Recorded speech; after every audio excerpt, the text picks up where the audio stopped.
Hello students, welcome back to my channel.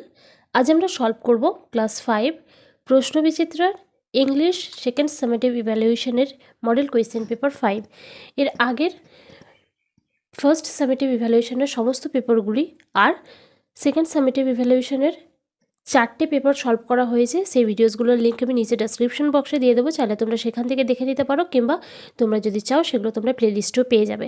এছাড়াও তোমাদের সমস্ত মডেল অ্যাক্টিভিটি টাস্ক যতগুলো স্কুল থেকে দেওয়া হয়েছে, প্রশ্নবিচিত্রা অন্যান্য সাবজেক্টের সলিউশন এবং তোমাদের আমাদের পরিবেশ যে বইটা আছে সেই বইটা থেকে চ্যাপ্টার ওয়াইজ কোয়েশ্চেন আনসার আমি তোমাদের দিয়ে দিয়েছি, সেগুলো সব তোমরা প্লেলিস্টে পেয়ে যাবে। তাই চ্যানেলে গিয়ে প্লেলিস্ট খুলে নিজের ইচ্ছা মতো প্রয়োজন মতো ভিডিও তোমরা দেখে নিও।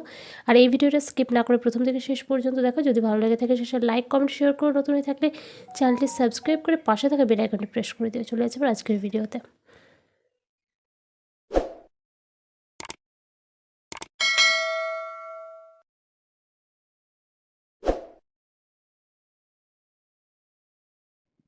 মডেল কোয়েশ্চেন পেপার 5-এ প্রথমে 1 নম্বরে একটা প্যাসেজ আছে।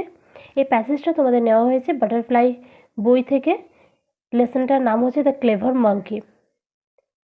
আমি প্রথমে প্যাসেজটা অন্যদিনের মতো পড়ে দেবো, তারপর বেঙ্গলি মিনিং শুধু সেটা বুঝিয়ে দেবো, তারপর আমরা কোয়েশ্চেন আনসার সলভ করব। বলা হয়েছে, once upon a time there lived a monkey on the bank of a river. একদা কোনো এক সময় একটা নদীর তীরে একটা মাঙ্কি বাস করত। তো এখানে আছে bank of a river. River মানে নদী, আর ব্যাঙ্ক মানে হচ্ছে তীর।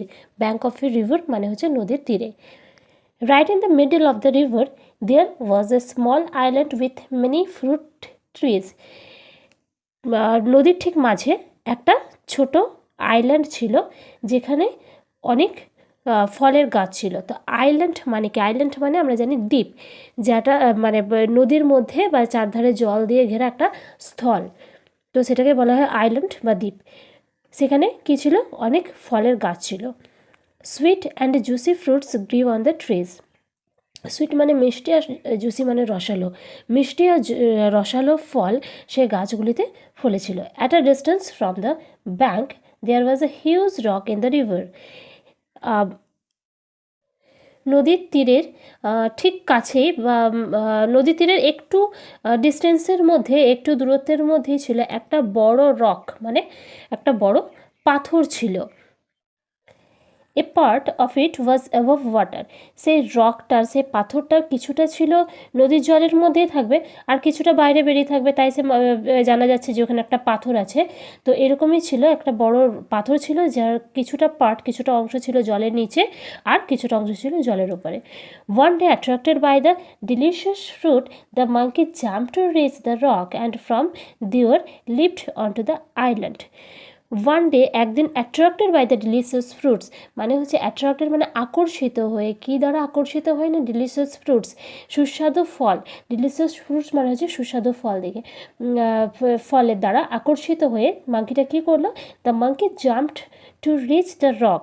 মাঙ্কি লাফ দিল ওই রকটাতে, ওই পাথরটাতে পৌঁছানোর জন্য, আর সেখান থেকে সে কী করলো? And from there lift on to the island. সেখানে এক ঝলকে লিফট মানে হচ্ছে এক ঝলকে বা এক পলকে বিদ্যুতের গতিতে কী করলো? সেখান থেকে পাহাড়ে মানে আইল্যান্ডে চলে গেল। মানে নদীর তীরে থেকে আইল্যান্ডটা বেশ কিছুটা দূরে, এক লাফে মাঙ্কিটা সেখানে পৌঁছতে পারবে না। তাই সে কী করেছিল?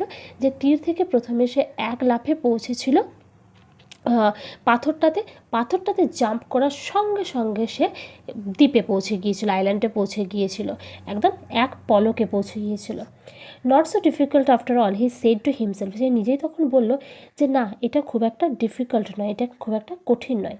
সুন he was enjoying the sweet fruits from the trees. তারপর সে গাছ থেকে সুন্দর সুন্দর মানে ভালো ভালো ফল খেলো, মিষ্টি ফল খেলো। There was hardly any other animal there, so he was in no danger. তো বলা হয়েছে যে সেখানে, অর্থাৎ দ্বীপে, আর অন্য কোনো অ্যানিমেল ছিল না, যেহেতু দ্বীপটা ছিল চারিদিকে জলের মাঝখানে। দ্বীপ মানে চারিদিকে জলের মাঝখানে একটা স্থল বললামই, যেটা নদীর তীরের থেকে বা ডাগার থেকে অনেকটা দূরে ছিল। তাই সেখানে কোনো অ্যানিমেল কিন্তু পৌঁছতে পারেনি, কোনো পশু সেখানে পৌঁছতে পারেনি। তো মাঙ্কিটা কী ছিল, ক্লেভার ছিল, ক্লেভার মানে চালাক, চালাক ছিল, তাই সে দ্বীপে যাওয়ার একটা রাস্তা সে তৈরি করে নিতে পেরেছিল। কিন্তু অন্য কোনো প্রাণী কোনোদিন চেষ্টা করেনি, তাই দ্বীপে সে পৌঁছতে পারেনি, তাই অন্য কোনো প্রাণীও সেখানে ছিল না। সেজন্য অন্য যেহেতু প্রাণী কোনো ছিল না, তাই সেখানে তার কোনো বিপদের আশঙ্কা ছিল না। Hence, the monkey decided to visit the island every day. তাই মাঙ্কিটা ঠিক করলো, ডিসাইডেড মানে সিদ্ধান্ত নিয়েছিল বা ঠিক করেছিল যে সেখানে সে এসে এই আইল্যান্ডে প্রত্যেক দিন আসবে। এভরিডে মানে প্রত্যেক দিন। On the fur bank of the river a big crocodile lived with his wife. নদীর তীরেই একটা বড় ক্রোকোডাইল, তার ক্রোকোডাইল মানে হচ্ছে কুমির, একটা বড় কুমির তার ওয়াইফ অর্থাৎ তার বউয়ের সঙ্গে বাস করত। One day he noticed the monkey crossing the river in his unique way. একদিন সে লক্ষ্য করলো যে মাঙ্কিটি নদীটিকে তার একটা সে একটা ইউনিকভাবে ক্রস করছে। হি টোল্ড হিজ ওয়াইফ, সে তার ওয়াইফকে বলল, ডিড ইউ সি হিম, তুমি ওকে দেখেছো? Let's catch him tomorrow. Tomorrow মানে আগামীকাল, চলো কালকে আমরা ওকে ধরে ফেলি। ক্যাচ মানে ধরা। নেক্সট মর্নিং, পরের দিন সকালবেলা। However the crocodile found that catching the monkey was not easy. পরের দিন সকালবেলা ক্রোকোডাইল এটা বুঝতে পারলো, কুমির এটা বুঝতে পারলো যে মাঙ্কিটাকে ধরা অতটাও সোজা না। The monkey landed on the rock and in a flash jumped off onto the island. মাঙ্কিটা কী করছিল, রকের মধ্যে, পাথরের মধ্যে প্রথমে পা রাখছিল, তারপরে এক ঝলকেই সে কিন্তু আইল্যান্ডে পৌঁছে যাচ্ছিল। আরেকটা লাফ দিয়ে সে আইল্যান্ডে পৌঁছে যাচ্ছিল। Hiding behind the rock the crocodile could only watch him. Hiding behind the rock মানে হচ্ছে, বিহাইন্ড মানে পিছনে, পাথরটার পিছনে, হাইড মানে হচ্ছে লুকানো। পাথরটার পিছনে লুকিয়ে থেকে ক্রোকোডাইলটা শুধুমাত্র মাঙ্কিটিকে দেখতে পেল। He return home without his catch. কিন্তু সে তাকে ধরতে পারলো না, তাই সে ফিরে এলো, বাড়ি ফিরে এলো উইদাউট হিজ ক্যাচ, তাকে না ধরেই। ডেজ ওয়েন্ট বাই, দিনের পর দিন বয়ে যায়। The crocodile thought of many plans to catch the monkey but nothing worked. কুমিরটি কী করেছিল, দিনের পর দিন সে বিভিন্ন প্ল্যান বানাতে থাকলো যে কীভাবে মাঙ্কিটিকে ধরা যায়, কিন্তু কোনো প্ল্যানই তার কাজ করলো না। The monkey always escaped from his clutches.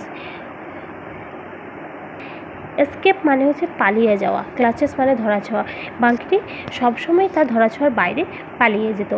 One day his wife said, if I failed to catch the monkey but I really want to taste his sweet flash.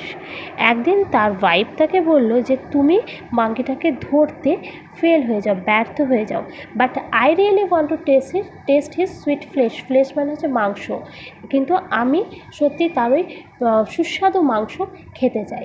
So this time, তাই এই সময়, you must follow my plan, তোমাকে আমার প্ল্যানটা follow করতে হবে। The crocodile shed, তারপর ক্রোকোডাইলটি বলল, right, tell me the plan then, তাহলে তোমার প্ল্যানটা আমাকে বলো। The monkey jumps on the big rock in the river, said the wife. তার ওয়াইফ তাকে বলল যে মাঙ্কিটি কী করে, মাঙ্কিটি ওই বড় পাথরটা, নদীর ওই বড় পাথরটার মধ্যে লাফ দেয়। You must lie still on the rock, তোমাকে একদম নড়াচড়া না করে স্থির হয়ে রকের উপরে শুয়ে থাকতে হবে। When he jumps upon you thinking you to be a rock, you can catch him easily then. যখন সে তোমাকে একটা পাথর মনে করে তোমার উপরে লাফাবে, তখন কিন্তু তুমি তাকে খুব সহজে ধরে ফেলতে পারবে। তো এটাই ছিল প্যাসেজ। এরপর আমরা কোয়েশ্চেন আনসারে চলে যাবো। এই নাম্বারে বলা হয়েছে choose the correct answer from the given alternatives. এখানে দেখো অল্টারনেটিভ রয়েছে, তো এখান থেকে তোমার যেটা সঠিক উত্তর সেটাকে, সঠিক অল্টারনেটিভ সেটাকে তোমাকে বের করে নিয়ে লিখতে হবে। এই নাম্বার আছে the monkey was dash by delicious fruits. মাঙ্কিটি কী হয়েছিল, ডিলিশিয়াস ফ্রুটস, সুস্বাদু ফলের দ্বারা কী হয়েছিল, আকর্ষিত হয়েছিল, সেটা হবে অ্যাট্রাক্টেড। নাম্বার 2তে আছে অ্যাট্রাক্টেড, সেটা আমি এখানে এই যে ড্যাশটা ছিল, ব্ল্যাঙ্কটা ছিল, সেখানে লিখে নিয়েছি। B number, the crocodile crocodile lived with his, ক্রোকোডাইলটা বাস করতো তার কার সঙ্গে, তার ওয়াইফের সঙ্গে, সেটা আছে নাম্বার 3-তে, সেটা ঠিক করেছি। এবার বি নাম্বার আছে fill the following chart with information from the text থেকে ইনফরমেশন নিয়ে এই যে একটা চার্ট আছে সেটা পূর্ণ করতে হবে। তো চার্টটা কি, চার্টটা হচ্ছে কজ ইফেক্টেড। তো কজ মানে হচ্ছে কারণ, আর ইফেক্ট মানে হচ্ছে তার ফল। এদিকে লিখতে হবে কারণটা, আর এদিকে হবে তার ফলটা, মানে এই ঘটনাটা এটা হবে কারণ আর এটা হবে তার ফল। আর ঠিক উল্টোভাবে যেটা ইফেক্ট দেওয়া আছে সেটা কি করতে হবে, তোমাকে কজটা লিখতে হবে। তো দেখো এখানে ইফেক্টটা কী লেখা আছে, ইফেক্টটা আছে the monkey jump down to reach the rock. মাঙ্কিটি লাফিয়েছিল কিসের জন্য, পাথরটাতে পৌঁছানোর জন্য লাফিয়েছিল। তার কারণ কী ছিল, তার কারণটা ছিল, এখানে কজের ঘরে লিখে নিয়েছে কারণটা, তার কারণটা ছিল to go to the island to eat delicious fruits. তো কারণ ছিল আইল্যান্ডে সুস্বাদু ফল খেতে আইল্যান্ডে যাওয়ার জন্য সে কী করেছিল, পাথরটাতে লাফ দিয়েছিল। তো কারণ ছিল সুস্বাদু ফল খেতে সে আইল্যান্ডে যেতে চেয়েছিল, আর তার ফলে সে কী করেছিল, পাথরটাতে লাফ দিয়েছিল। এখানে কজ দেওয়া আছে। নেক্সট বি নাম্বারটাই, বি নাম্বার আছে the crocodile should lie still on the rock. ক্রোকোডাইলটিকে রকের মধ্যে, পাথরটার মধ্যে স্থিরভাবে শুয়ে থাকতে হবে। তার ফলে কী হবে, তার ফলে হবে the monkey will jump on the crocodile thinking it is a rock and then the crocodile will catch him. মাঙ্কিটি ক্রোকোডাইলটিকে একটা রক ভেবে, ক্রোকোডাইলটিকে রক ভেবে তার উপরে লাফাবে আর ক্রোকোডাইলটা তাকে ধরে নেবে। তার মানে আমি আরেকবার বলে দিচ্ছি, ক্রোকোডাইলটা যদি শুয়ে থাকে রকের উপরে, সেটা হলো কারণ। আর তার ফলে কি ঘটবে, তার ফলে ঘটবে যে ক্রোকোডাইলটাকে পাথর ভেবে মাঙ্কিটা লাফাবে আর তারপরে সে মাঙ্কিটাকে ধরে ফেলবে। এবার নাম্বার সি, নাম্বার সিতে বলা হয়েছে complete the following sentences with information from the text. Text থেকে ইনফরমেশন নিয়ে এই যে ব্ল্যাঙ্কগুলো সেগুলোকে পূর্ণ করতে হবে। এ নাম্বার আছে the monkey thought that he was not in danger because, মাঙ্কিটা ভাবলো যে সে কোনো বিপদে নেই, কারণ there was hardly any other animal in the island, কারণ আইল্যান্ডে আর কোনো অ্যানিমাল ছিল না। নেক্সট বি নাম্বার আছে dash grew on the trees. ব্ল্যাঙ্কটার মধ্যে লিখবে সুইট অ্যান্ড জুসি ফ্রুটস, মিষ্টি আর রসালো ফল গাছগুলিতে হয়েছিল। নাম্বার সিতে আছে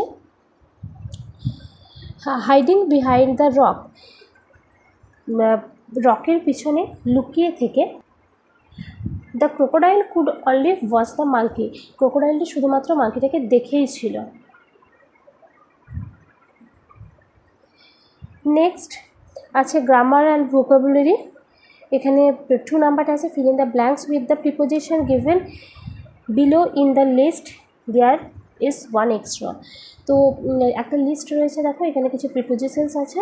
তো প্রিপোজিশনগুলোকে নিয়ে এই লিস্ট থেকে ব্ল্যাঙ্কগুলো পূর্ণ করতে হবে। তো 2টো ব্ল্যাঙ্ক দেওয়া আছে কিন্তু 3টে প্রিপোজিশন দেওয়া আছে, তার একটা এক্সট্রা দেওয়া আছে, সেটা এখানে মেনশনও করা রয়েছে। তো দেখা আছে the man is sleeping under the tree, under মানে হচ্ছে নিচে। তো the man is sleeping under the tree, লোকটি গাছের নিচে ঘুমোচ্ছে। আর next B number children play in the park, বাচ্চারা পার্কে খেলা করছে বা খেলা করে। Number 3 choose the right word from the brackets, ব্র্যাকেটের মধ্যে যে ওয়ার্ডগুলো রয়েছে রাইট ওয়ার্ডটাকে চুজ করে নিয়ে লিখতে হবে। এ নাম্বার আছে জন ইজ রিডিং না হ্যাজ বিন রিডিং এ বুক নাও, এখন পড়ছে তাই এটা ইজ রিডিং হবে। জন ইজ রিডিং এ বুক, এখানে দেখো আমি আন্ডারলাইন করে দিয়েছি। She is or was or had been angry with me, এখানে হয় she is angry with me. এবার নাম্বার 4-এ আছে change the gender of the following words, gender change করতে বলা হয়েছে, মানে লিঙ্গ পরিবর্তন করতে বলা হয়েছে। তো আছে কিংয়ের জেন্ডার চেঞ্জে হয়ে যাবে কুইন, আর ড্রোনটা হয়ে যাবে B. Last writing skill 5 number বলা হয়েছে write a paragraph on your summer vacation is about 80 words using the following points. তো 80 ওয়ার্ডসের মধ্যে একটা প্যারাগ্রাফ লিখতে বলা হয়েছে, সেটা কী নিয়ে না অন ইউর সামার ভ্যাকেশন, মানে তোমার গ্রীষ্মকালীন ছুটি নিয়ে। ছুটিকে নিয়ে। আর সেটা নিচে যে পয়েন্টসগুলো দেওয়া আছে সেই পয়েন্টসগুলোকে ফলো করতে বলা হয়েছে। তো পয়েন্টসগুলো একটু পড়ে নিই। স্পেশালিটি অফ সামার ভ্যাকেশনের গ্রীষ্মকালীন ছুটির বিশেষত্ব কি? Your experience of last year summer holidays, গত বছরের গ্রীষ্মকালীন ছুটির যে অভিজ্ঞতা তোমার আছে সেগুলোকে তোমাকে লিখতে হবে। তো প্যারাগ্রাফটা আমি লিখে নিয়েছি, তোমরা রেখে নাও। প্রথমে প্যারাগ্রাফটা একটা নাম দেবে, মাই সামার ভ্যাকেশন, এরপর লিখতে শুরু করবে, summer vacations are the most awaited vacations for me. গ্রীষ্মকালীন ছুটি হলো আমার জন্য একটা দারুণ অপেক্ষাকৃত একটা প্রচণ্ড অপেক্ষারত একটা ছুটি। There is a long break from studies and going to school, সেখানে একটা লম্বা ব্রেক পাওয়া যায়, লম্বা বিরতি পাওয়া যায় কিসের থেকে? না পড়াশোনা থেকে আর স্কুলে যাওয়ার থেকে। We get homework for our summer vacation, আমরা সামার ভ্যাকেশনের জন্য গ্রীষ্মকালীন যে ছুটিতে আমাদের ছুটি দেওয়া হয় সেই ছুটিতে আমাদের কিছু বাড়ির কাজ দেওয়া হয়, কিছু হোমওয়ার্ক দেওয়া হয়। But we can enjoy it for a lot of time, কিন্তু আমরা তবুও এই ছুটিটাকে আমরা প্রচণ্ডভাবে এনজয় করি। Last year during my summer vacations we plan to visit my grandparents village Shimulpur, গত বছর পুজোর ছুটির সময় আমরা প্ল্যান করলাম যে আমরা আমাদের দাদু ঠাকুমার গ্রামে যাব, যেটা হচ্ছে শিমুলপুরে। After completing my holiday homework we went to Shimulpur, আমার হলিডে হোমওয়ার্ক যেগুলো ছুটির কাজ ছিল সেই ছুটির কাজগুলো, সেই হোমওয়ার্কগুলো শেষ করার পরে আমরা শিমুলপুরে গেলাম। After travelling for 5 hours we reach there, 5 ঘন্টা আমরা ট্রাভেল করার পরে আমরা সেই গ্রামে পৌঁছলাম। I was happy to see my grandparents and village landscape, আমি আমার গ্র্যান্ডপ্যারেন্টসকে দেখে আর গ্রামের যে দৃশ্য দেখে আমি খুব খুশি হলাম। নেক্সট ডে, পরের দিন, I use to go to our fields with my grandfather and C the crops and different trees and birds, পরের দিন আমি আমার গ্র্যান্ডফাদারের সঙ্গে, আমার দাদুর সঙ্গে আমাদের মাঠে গেলাম বা জমিতে গেলাম বা খেতে গেলাম, যাই বলো, গেলাম। আর সেখানে বিভিন্ন রকমের শস্য দেখলাম, বিভিন্ন রকমের গাছ দেখলাম আর পাখি দেখলাম। ইট ওয়াজ আ প্লিজেন্ট এক্সপিরিয়েন্স, এটা একটা দারুণ অভিজ্ঞতা। We returned home after 20 days, আমরা বাড়ি ফিরে এসেছিলাম 20 দিন পরে। তো এই ছিল এই পেপারটার সলিউশন। যদি ভিডিওটি ভালো লেগেছে তো প্লিজ লাইক করো, কমেন্ট করে জানিও, শেয়ার করো বন্ধুদের সঙ্গে। নতুন হয়ে থাকলে চ্যানেলটি সাবস্ক্রাইব করে পাশে থাকা বেল আইকনটি প্রেস করে দিও, যাতে নেক্সট ভিডিও আপলোড করলে তার নোটিফিকেশন সবার আগে তোমার কাছে চলে যায়।